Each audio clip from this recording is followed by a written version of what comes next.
A Justiça obrigou a Prefeitura de Barretos a dispensar quase 500 funcionários que tinham sido contratados de forma irregular. Os terceirizados iriam atuar na Secretaria de Assistência Social ao custo de mais de R$ 1 milhão por mês. O documento mostra todas as categorias de profissionais que fazem parte do contrato.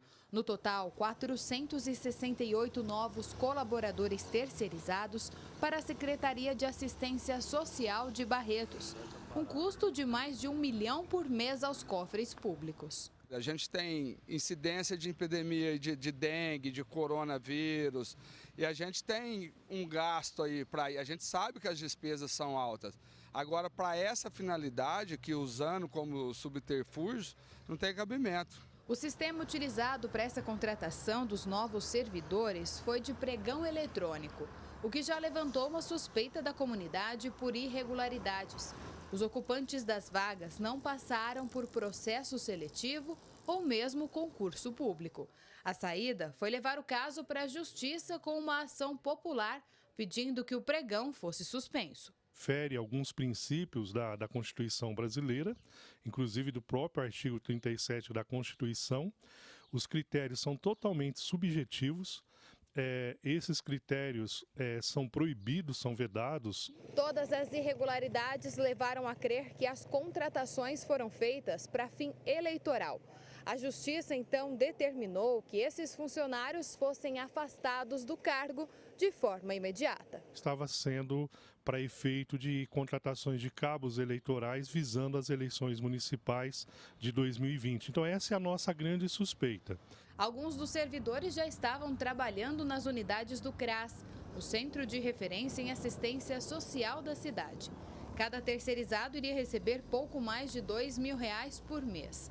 Outra coisa que chamou a atenção foi a semelhança dos cargos, alguns deles com funções já praticadas por agentes municipais. Ocorreu a redução da jornada de trabalho dos servidores efetivos de 8 para 4 horas, enquanto que esses servidores contratados de forma irregular começaram a trabalhar 8 horas por dia. Qual a razão da secretaria fazer essa contratação? É nenhuma, a não ser dispensar um grande número, né, de recurso público no valor exorbitante para contratar cabo eleitoral. Apesar de barrado pela Justiça, a Prefeitura ainda pode recorrer. A gente acredita que vai manter a liminar e quando for julgar o mérito da ação, a gente também acredita muito que vai manter a decisão da liminar. Thaís Mantoani de Barretos para o Jornal da Clube. A Prefeitura de Barretos não se manifestou até o fechamento desta edição.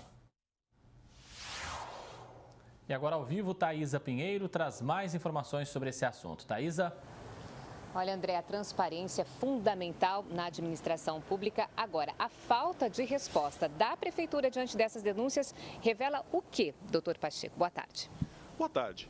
Por enquanto, a gente não pode afirmar com certeza o que está acontecendo, né? Então, como é uma decisão meio recente, ainda uma decisão liminar que pode ser revista mais para frente, então pode ser que a Prefeitura esteja querendo aguardar uma comunicação oficial, esteja querendo esperar efetivamente entender o que aconteceu para dar um posicionamento. E como a gente viu na matéria, o custo é de R$ 1 milhão por mês. Esse não é um momento adequado para uma contratação de funcionários como essa? De maneira alguma, né? Me parece, assim, à primeira vista, totalmente inadequado, né? Primeiro, por ser um custo muito alto, no momento que a gente está aqui às portas de uma crise econômica muito séria, né? Então é muito ruim o poder público gastar dinheiro com coisas que não seriam essenciais, né? E também porque, aparentemente, né, pode ter acontecido aqui um certo oportunismo. Então, não necessariamente isso aconteceu, mas eventualmente houve um aproveitamento da situação de calamidade para fazer uma contratação sem concurso, o que pode ser muito grave. Para ficar mais claro, doutor, explica qual irregularidade a Prefeitura está cometendo. Então, aí a gente pode ter várias situações possíveis, né? Eventualmente, pode não ter havido irregularidade nenhuma, se efetivamente essas contratações eram necessárias, urgentes, né, e tudo mais, que é uma coisa que vai ser apurada ao longo do processo. Agora, se houve aí um abuso, né, houve uma contratação que aconteceu de maneira equivocada, a gente pode ter até crime, dependendo das circunstâncias, né? Então a gente pode ter aqui desde abuso de autoridade, de prevaricação, né, abuso de prestígio. Então a gente pode ter responsabilidade criminal e também responsabilidade administrativa, né? Você pode ter a responsabilidade não só do prefeito, das pessoas envolvidas administrativamente. Sem um concurso ou processo seletivo, não se deve contratar funcionários para esses cargos? Em princípio não, né? Porque aqui a gente está falando de pessoas que exercem funções que nesse momento específico, né, não estão sendo tão demandadas, porque as escolas estão fechadas, né? A gente está trabalhando muitas vezes com ensino à distância ou com suspensão das aulas. Então não haveria uma necessidade de fazer essa contratação nesse momento à primeira vista, mas tem que averiguar o que aconteceu no caso concreto. A comunidade suspeita aí que esses trabalhadores seriam futuros cabos eleitorais. Caso isso seja confirmado, a denúncia fica ainda mais grave. Exatamente. Essa é uma situação que pode ensejar aqui a responsabilização criminal. Foi o que eu falei, aqui a gente pode eventualmente ter crime, né? E aí, se ficar comprovado isso, né, que o cargo foi oferecido em troca de um outro favor, de algum outro benefício, aí a gente pode ter responsabilidade criminal, sim, de todos os envolvidos. E a determinação judicial aconteceu a partir de uma ação popular. Isso encoraja a comunidade a apontar o que considerar irregular no meio da administração pública e fiscalizar, né, o que acontece na cidade. Sim, isso é muito importante que a gente diga, né? Porque às vezes as pessoas acham, né, que o direito é uma coisa muito complexa e que o povo não é ouvido. Então, quando acontece esse tipo de coisa, é muito bom, é muito positivo para a população. Porque fica aquela impressão, né, de que efetivamente o povo tem voz, que a gente pode tomar providência. Isso é verdade. É importante que o povo fiscalize, né, o que é muito mais fácil, principalmente em cidade pequena, né, que fiscalize o que está acontecendo e tome as medidas cabíveis.